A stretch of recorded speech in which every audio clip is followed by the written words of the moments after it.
James Porterfield Baker's murder will become a hinge point within the Wild Bunch. The case that seemed to close one chapter on Brooklyn's kingpin millionaire and the notorious Wild Bunch will set the stage for appeals, exoneration fights, and a man caught in the middle trying to write a different ending than the system had planned. Live at 5:30 and topping the news right now, an I-Team exclusive update. The Brooklyn DA's office is defending a decades-old murder conviction, even though stunning new evidence has just surfaced. The case highlights questions about secret financial deals given to prosecution witnesses. Investigative reporter Sarah Wallace takes a deep dive into the controversy.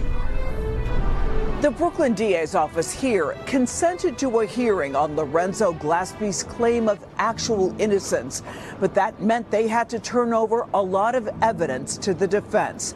Now a spokesman is blasting Glaspie's team for sharing it with the media, adding they are standing by the 35-year-old conviction. My buddy, my crew. At 64, Lorenzo Glaspie has a new life, released from prison 20 years ago, but he is still haunted by the label of convicted killer he got in 1989. I'm gonna fight to the end. I'm gonna do my best to clear my name.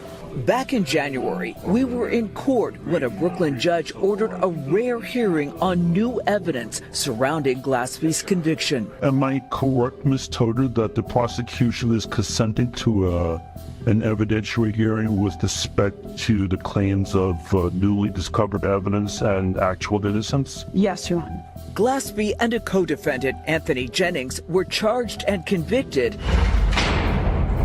for shooting a drug dealer named Porterfield, real name James Baker. Jennings, who also is out of prison, has publicly claimed recently Glaspie had nothing to do with the crime. Instead, Jennings named his accomplice as Little Rick Williams. So if you did the least little thing to me, I want to inflict the most pain possible. So most of the time, I wind up somebody getting killed.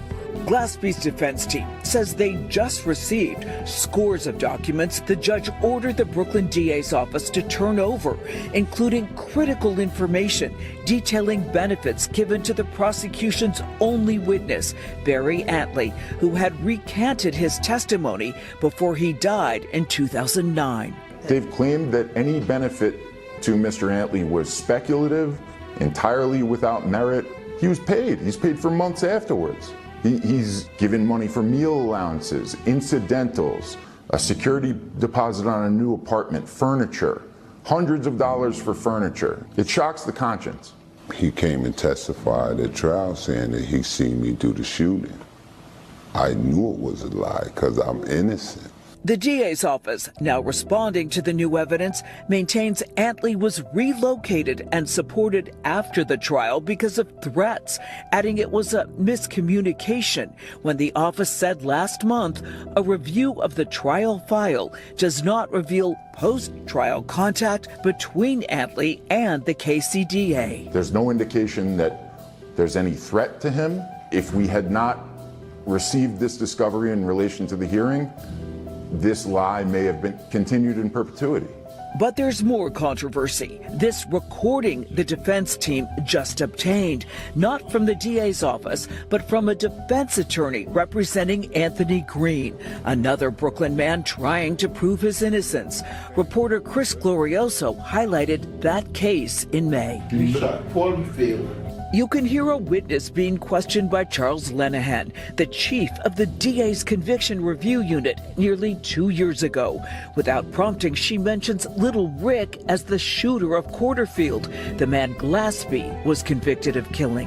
He shot Porterfield. Okay. Now that's interesting, right? Because there's a big mystery about the Porterfield murder, right?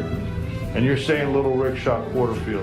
A DA spokesman told us that since the conversation was connected to an unrelated case, he, Lenehan, was not in a position to know its implication on Mr. Glaspie's case and therefore had nothing to disclose or follow up on. How would you describe it? Just completely shocking. This is exculpatory evidence that should have been given to Mr. Glaspie in September of 2022 when this was recorded. How do you look at the DA's office now? I can't trust them.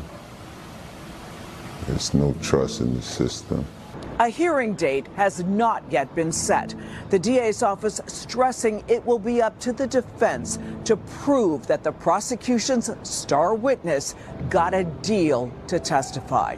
From downtown Brooklyn, Sarah Wallace, News 4 New York.